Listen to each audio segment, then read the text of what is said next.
The people who are actually building real wealth today are doing something with their money that your parents and grandparents probably did, but that most of us completely stopped doing. Some of these habits might seem incredibly strange to you now, because almost nobody does them anymore. This isn't about some complicated investing trick or some secret loophole that only the rich know about. These are simple, almost forgotten customs that most people wrote off as completely outdated, while the individuals who are actually getting ahead quietly brought them back. After studying financial behavior for several years, I narrowed it down to 15 exact habits. Some of these are going to sting a little, because you probably dropped habit number 1 without even noticing it was happening. And if you only remember one of these 15, please make it the last one, because it's the one nobody ever talks about, and yet it is the one that costs the absolute most over a lifetime. Before we dive in, my name is Alex, and I have spent years researching and studying how ordinary families manage their money. Not just studying in the dry academic sense, but actively observing, comparing generations, and watching what people who are 60, 70, and 80 years old today used to do, and what the rest of us completely stopped doing. Let me share a data point that made me urgently want to write this down. According to the Federal Reserve's most recent report on the economic well-being of households, 15% of adults used some kind of buy now, pay later service. That is a massive jump from just 10% a few short years ago. At the exact same time, total credit card balances in the country hit an all-time high of $1.2 trillion. Think about that number for a second. $1.2 trillion. That is not a problem of bad luck. It is a problem of simple habits that got completely lost between generations. But here is the interesting part, the thing that almost nobody says out loud. Inside that exact same Federal Reserve study, there is a data point that completely contradicts the narrative that we are all equally in debt and helpless. Baby boomers are by far the generational group most likely to budget before buying anything. A recent trend report on these buy now, pay later services found that 62% of boomers who use them calculate whether they can actually afford the purchase first. They are the only generational group where that calculation is a clear majority. It is not that they are naturally born with more discipline than the rest of us. It is simply that they grew up with habits that the rest of us stopped practicing. So let us go through 15 of those habits one by one and look at why bringing them back could change your financial situation forever. Habit number 1 is to pay cash for what you can. Our grandparents used physical envelopes, one for rent, one for food, one for unexpected expenses. When the envelope was empty, the spending stopped. There was no way to keep buying because the money physically was not there anymore. Today, we pay with cards, with apps, and with installment loans. And because of that, the brain does not register the spending the same way. There is extensive behavioral research showing that paying with a card feels psychologically different than paying with physical cash. It hurts less, so we spend more. Cash is not some outdated, ancient tool. It is a control system that works because it uses your own human psychology in your favor instead of against you. Now, I am not telling you to stop using credit cards altogether. That is nearly impossible today, and it is not necessary either. What actually works is applying the envelope system just to the categories where your money quietly slips away the most. Things like eating out, weekend entertainment, and small daily purchases that you think do not count. Set that specific amount aside in cash at the start of the month, and when it is gone, it is gone. Do not let a backup card sit in your wallet to cover the gap. Habit number 2 is to pay yourself first. This is probably the oldest financial habit in human history. It is literally written in The Richest Man in Babylon, a book that is almost 100 years old and still holds up perfectly because it describes a fundamental human principle, not a temporary trend. The rule is simple. When money comes in, you set aside a predetermined percentage for your future self first, before paying bills, before grocery shopping, and before spending on anything else. And you force yourself to live comfortably on whatever is left. Most people today do the exact opposite. They spend all month and then try to save whatever happens to be left over. The problem is, there is almost never anything left. The absolute key to mastering this habit is automation. Our grandparents did not have automatic bank transfers, so they had to rely on sheer manual discipline, physically setting money aside before touching it. We, on the other hand, have the ultimate automation tools, yet almost nobody uses them to their advantage. Setting up an automatic transfer the exact morning your paycheck lands, sending it to a separate account you do not check every day, recreates that exact same psychological effect without depending on your daily willpower. Habit number 3 is to buy a used car and pay it off fast. Our parents bought used cars in good condition and paid them off completely in 2 or 3 years. Today, the average financing term for a new car in the United States exceeds 6 years, and in many cases, 7 years. That means millions of people are paying high interest on an asset that loses value every single day, for longer than the car will probably run without needing major repairs. A car is not an investment, it is a tool. Treating it like an investment is the silent mistake that costs the middle class the most money over a lifetime. Think about it this way.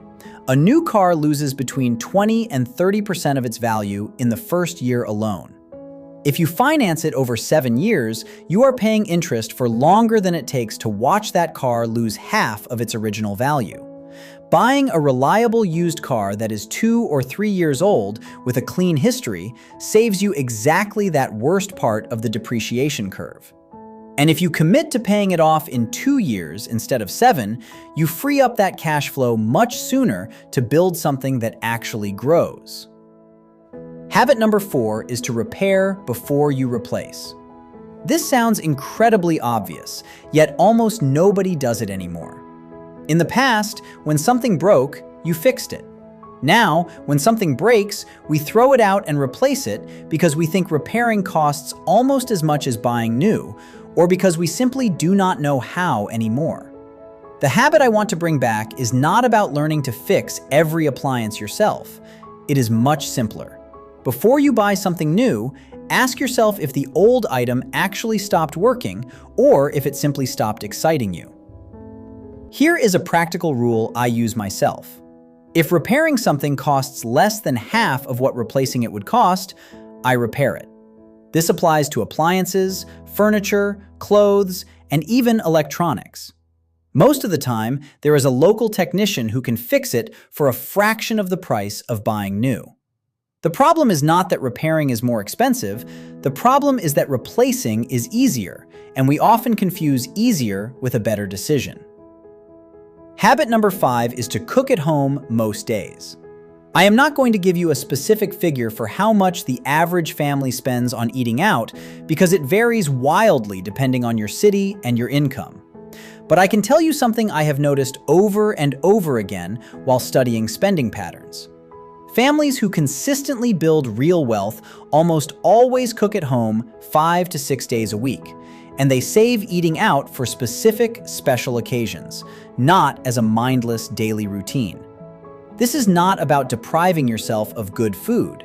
It is about the fact that eating out every single day became normal, and normal is not what builds financial freedom. There is something else behind this habit that almost nobody mentions.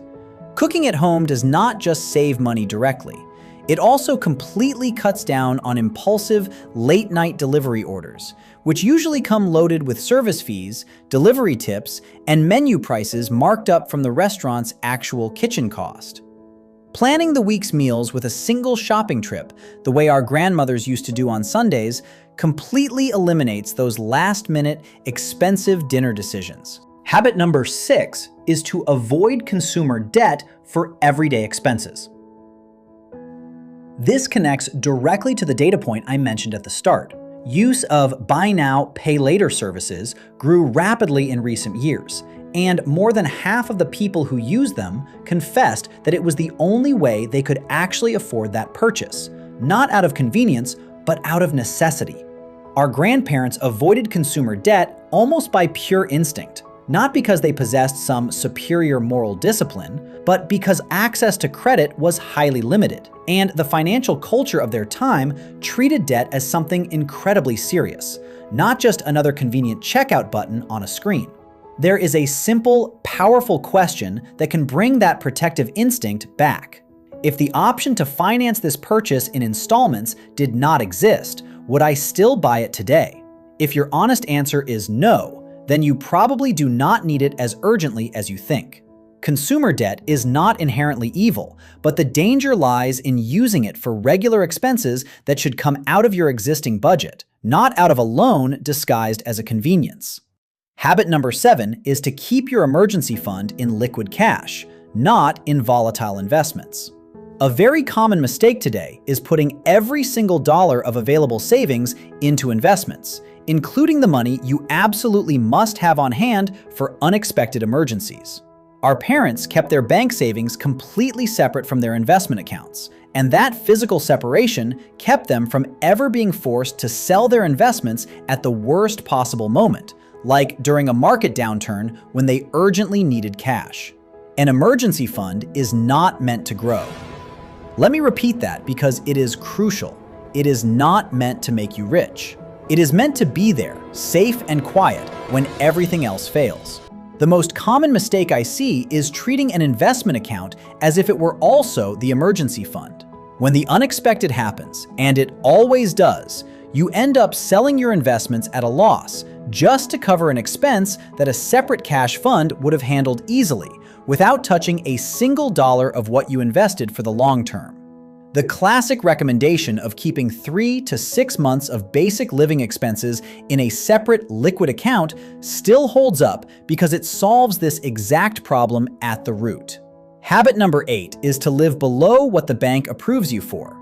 Just because a lender says you qualify for a massive mortgage amount does not mean your household budget can actually handle it. Our grandparents generally bought homes they could comfortably afford on a single income, not the absolute largest house they qualified for on paper. That has completely changed. Today, it is common to stretch your monthly budget to the absolute maximum the bank allows, which leaves zero room for unexpected repairs, zero room for savings, and zero room for breathing. The bank calculates how much you can theoretically pay based on your current gross income, not on your peace of mind, not on whether you want to have children, and not on whether your income could drop at some point in the future. A rule I consistently recommend is simple.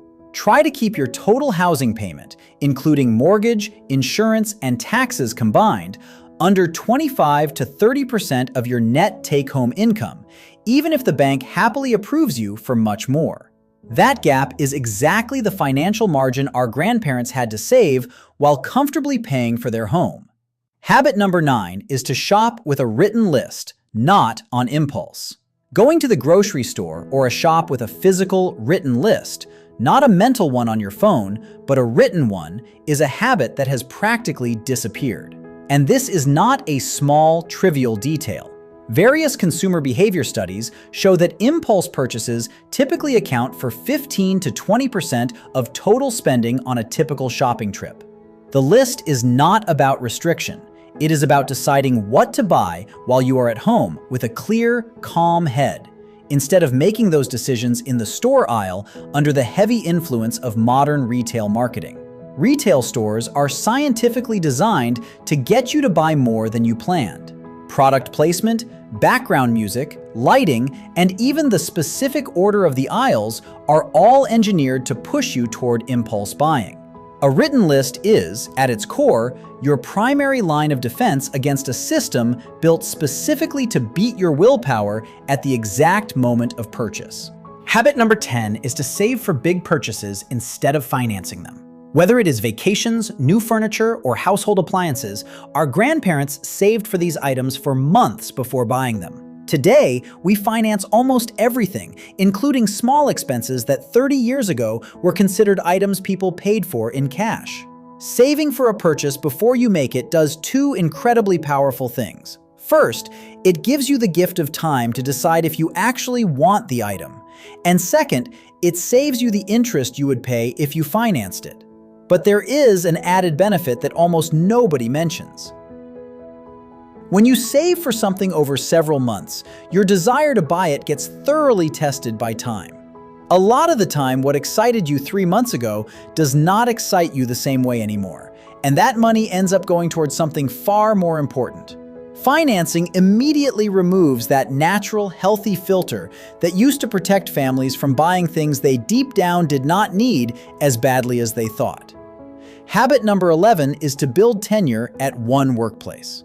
Now, I am not saying that switching jobs is always a bad thing. Sometimes it is absolutely the best financial decision you can make for your career.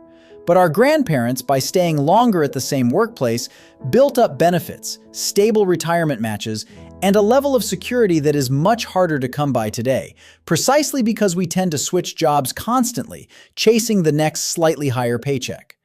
The habit worth bringing back here is not about staying at the exact same company forever.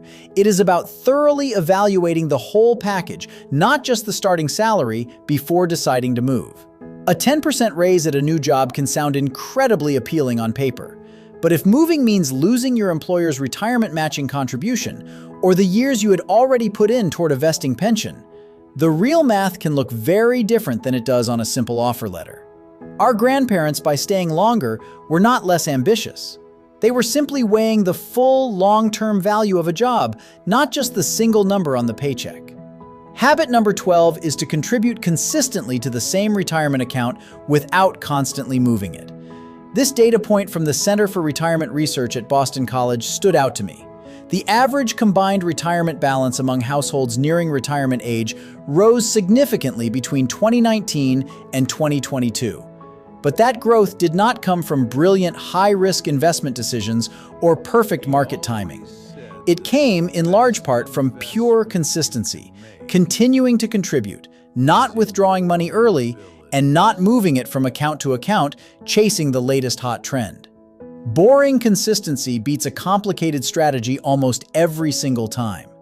This is something Warren Buffett has said in a dozen different ways over the years. Time in the market matters far more than trying to time the market. Contributing a fixed amount every single month, regardless of whether the market goes up or down that week, is exactly what past generations of workers did through their automatic pension plans. They were not trying to outsmart the market, they just kept contributing year after year and let compounding time do the heavy lifting. Habit number 13 is to teach kids about money early with real, physical examples. In the past, children actively watched their parents count out physical rent money, save coins in a jar, and make conscious decisions about what to buy and what not to buy. Money was not a forbidden, taboo subject in the household.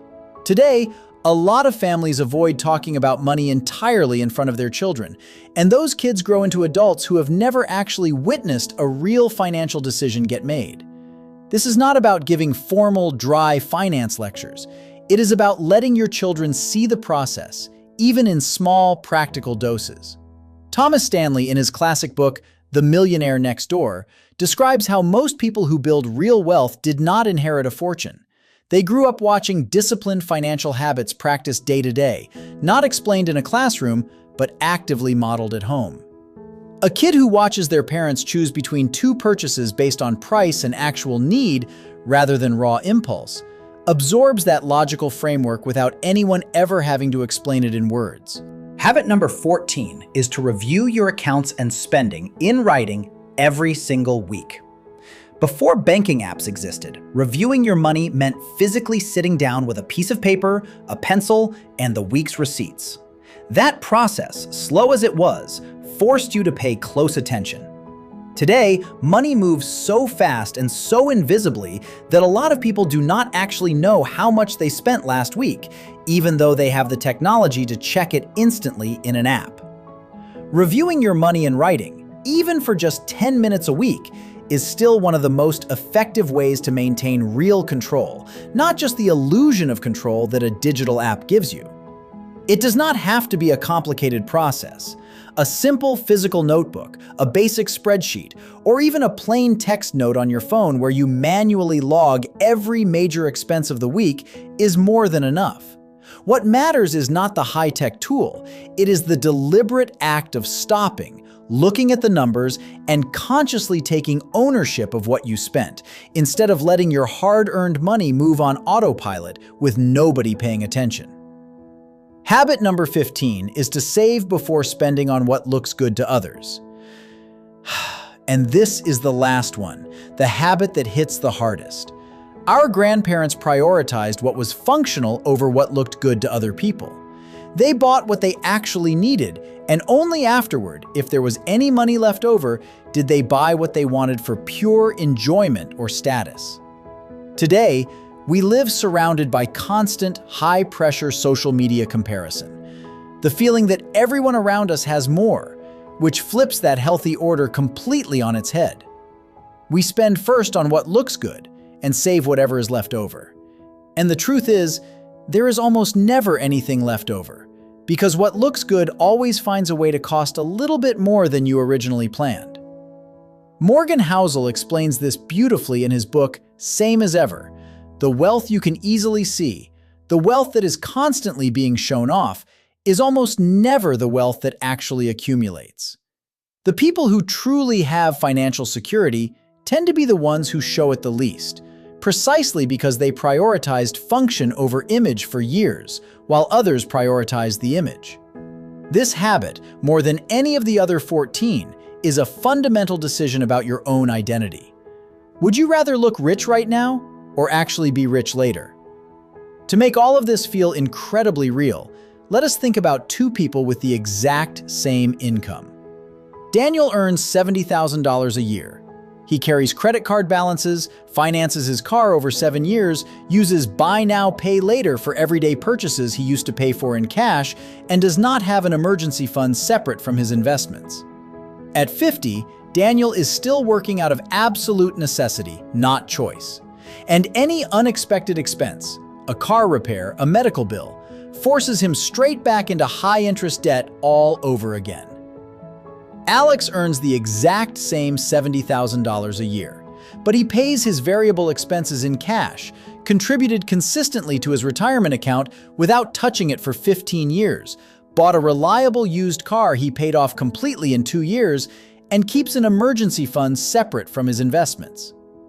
At 50, Alex has the absolute option to keep working because he wants to, not because he has to. An unexpected emergency does not knock his life off balance because he already built the financial cushion to absorb it easily. The difference between Daniel and Alex was never their income. It was simply which of these 15 habits they practiced and which ones they let slip away without even realizing it. None of these 15 habits are complicated. None of them require a finance degree or some special investment knowledge. They are literally the exact things our parents and grandparents did without thinking twice, and that we, at some point, decided were no longer necessary. Stop chasing excitement. Start building the boring cash flow that funds a truly peaceful life.